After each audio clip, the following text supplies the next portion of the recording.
Hello दोस्तों, नमस्कार। स्वागत है आप लोग का हमारे यूट्यूब चैनल रेलवे ज्ञान में। दोस्तों, आज हम लोग देखेंगे टर्न आउट के बारे में। टर्न आउट से related one liner objective question आज के इस वीडियो में कराया जा रहा है। दोस्तों, कहना चाहूँगा यदि आप हमारे चैनल पर नए हैं तो हमारे चैनल को सब्सक्राइब ज़रूर कर लें। तो स्टार्ट करते हैं। पहले नंबर समझेंगे टर्न आउट किसे कहते हैं। तो दोस्तों, टर्न आउट का काम क्या है? यातायात को एक मार्ग से दूसरे मार्ग पर ले जाने के लिए पॉइंट तथा क्रॉसिंग की व्यवस्था को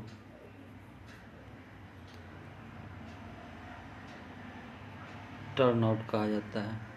ठीक है, इसे आप लोग याद रखेंगे। ठीक है,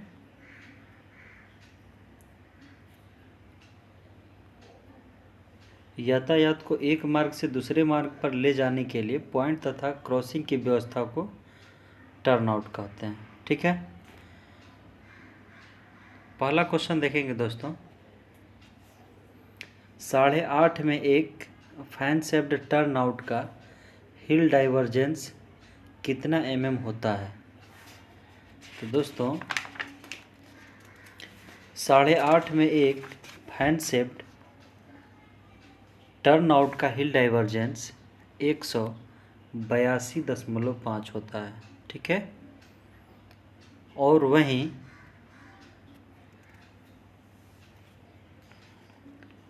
बारह में एक अगर रहेगा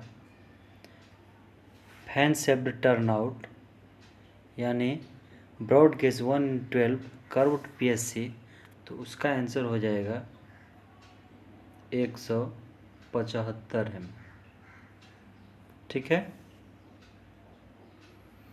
और देखिए वहीं पर 8.5 में एक यदि स्ट्रेट कहता तो स्ट्रेट में जो हो जाता है 100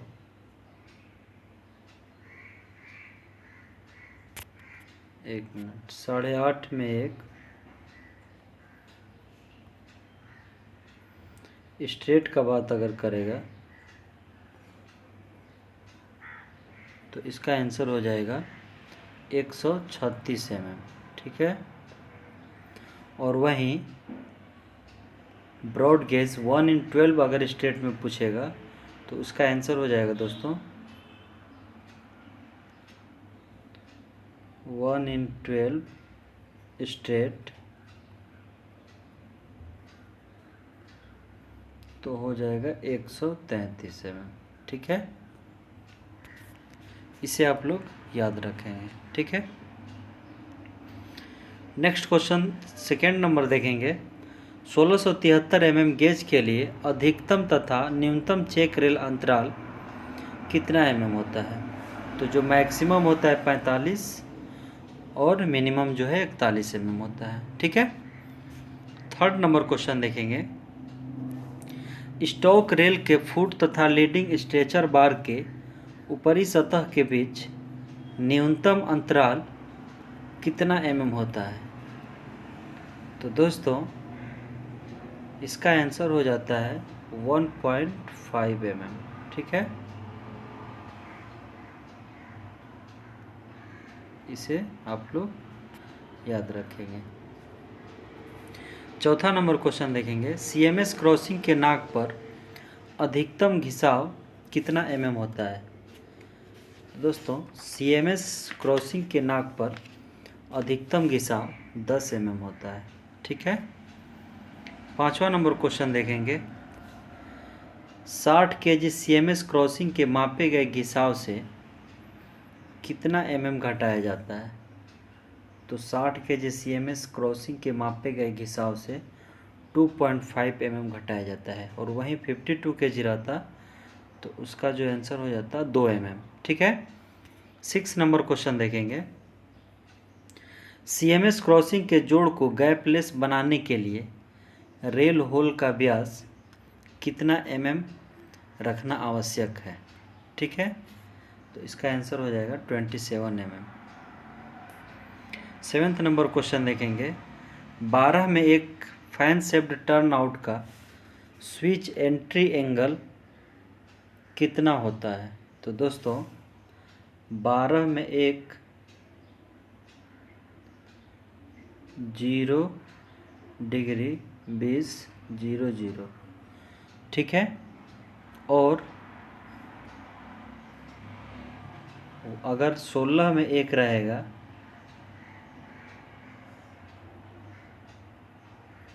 यानी कि 1 in 16, तो इसका भी होता है 0 डिग्री 20 0, ठीक है।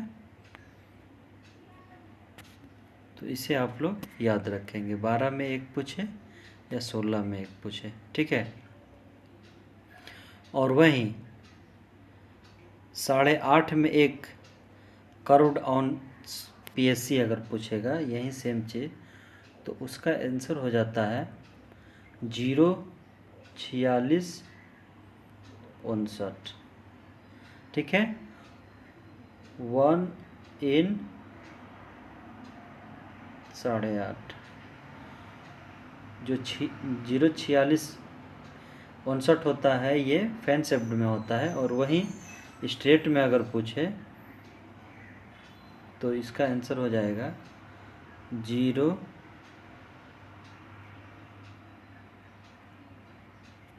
सॉरी यहाँ पे एक हो जाएगा 34 और 27, ठीक है। 8 नंबर क्वेश्चन देखेंगे, लूज हिल स्विच के JOH पर न्यूनतम अंतराल कितना mm होता है? तो दोस्तों लूज हिल स्विच के JOH पर न्यूनतम अंतराल 38 mm होता है। 9th नंबर क्वेश्चन देखेंगे, डायमंड क्रॉसिंग 8.5 में एक से चपटा नहीं होना चाहिए। जो डायमंड क्रॉसिंग होता है कितना में से चपटा नहीं होना चाहिए? तो 8.5 में एक से। 10th नंबर क्वेश्चन देखेंगे, 12 में एक फैन शेप्ड टर्न आउट का हिल डाइवर्जेंस कितना mm होता है? तो दोस्तों इसके ऊपर हमने बताया था, तो इसका आंसर 175 mm, ठीक है। 11th नंबर क्वेश्चन देखेंगे, 52 kg CMS क्रॉसिंग के मापे गए घिसाव से कितना mm घटाया जाता है? तो इसका आंसर हो जाएगा 2 mm, और 60 kg में 2.5 mm। 12 नंबर क्वेश्चन देखेंगे, 12 में एक फैन शेप्ड टर्न आउट का लीड रेडियस कितना मीटर होता है?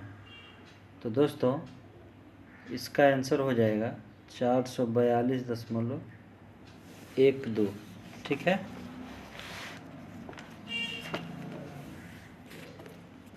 इसे आप लोग याद रखेंगे।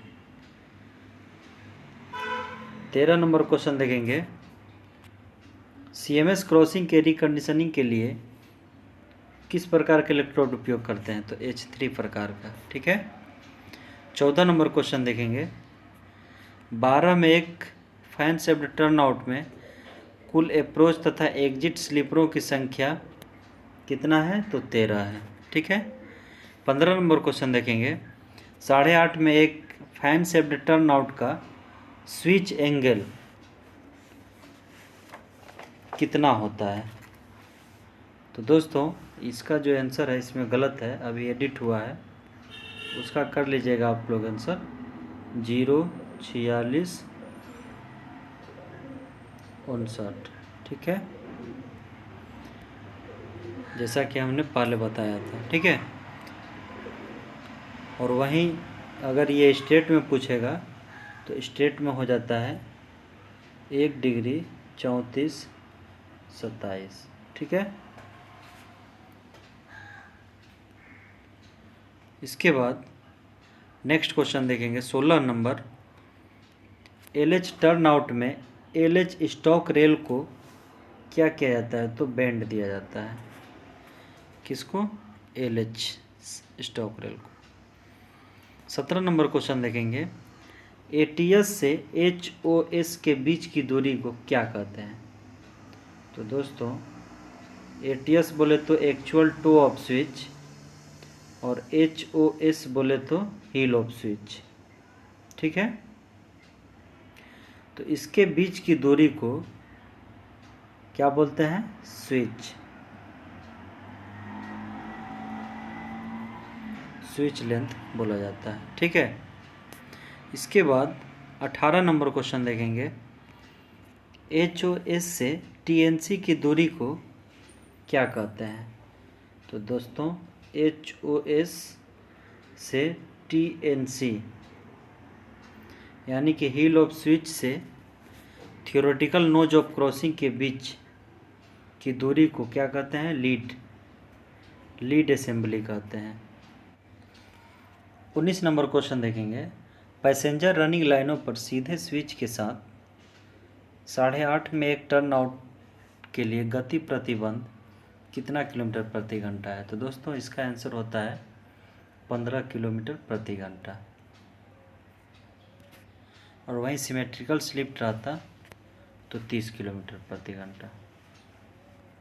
ठीक है, 20 नंबर क्वेश्चन देखेंगे। लीड रेल सहित पॉइंट तथा क्रॉसिंग के पूरे सेट को क्या कहते हैं? तो टर्न आउट कहते हैं। ठीक है, इसके बाद 21 नंबर क्वेश्चन देखेंगे। फेटिंग सहित टंग तथा स्टॉक रेल के जोड़े को क्या कहते हैं? तो पॉइंट कहते हैं।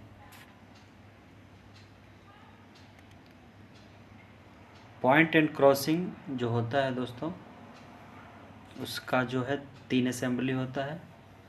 स्विच असेंबली, लीड असेंबली और क्रॉसिंग असेंबली। ठीक है, इसे आप लोग याद रखेंगे। इसके बाद नेक्स्ट क्वेश्चन देखेंगे 22 नंबर। कंक्रीट स्लीपर टर्न आउट का गेज कितना mm होता है? तो कंक्रीट स्लीपर टर्न आउट का गेज 1673 mm होता है। ठीक है, 23 नंबर क्वेश्चन देखेंगे। पॉइंट तथा क्रॉसिंग को विदाउट 21/20 कैंट के बिछाया जाता है। ठीक है, यानी बिना 20 में 1 कैंट के बिछाया जाता है। इसके बाद 24 नंबर क्वेश्चन देखेंगे। जब बोल्ट का सेंक रेल अक्ष के लंबवत नहीं है तो किस वाशर का उपयोग आवश्यक है? तो स्फेरिकल वाशर। ठीक है, इसके बाद 25 नंबर क्वेश्चन देखेंगे। सभी curve switch fixed heel switch होते हैं। All curved switches are fixed heel switch. ठीक है दोस्तों, टर्न आउट का नेक्स्ट पार्ट आप लोगों का अगले वीडियो में मिलेगा। अगर ये वीडियो आप लोगों को अच्छा लगी हो तो लाइक करना नहीं भूलिएगा, और यदि आपने हमारे चैनल को सब्सक्राइब नहीं किया है तो सब्सक्राइब ज़रूर कर लेंगे। तो दोस्तों, इस चैनल से जुड़ने के लिए और इस वीडियो को देखने के लिए आपका बहुत बहुत धन्यवाद।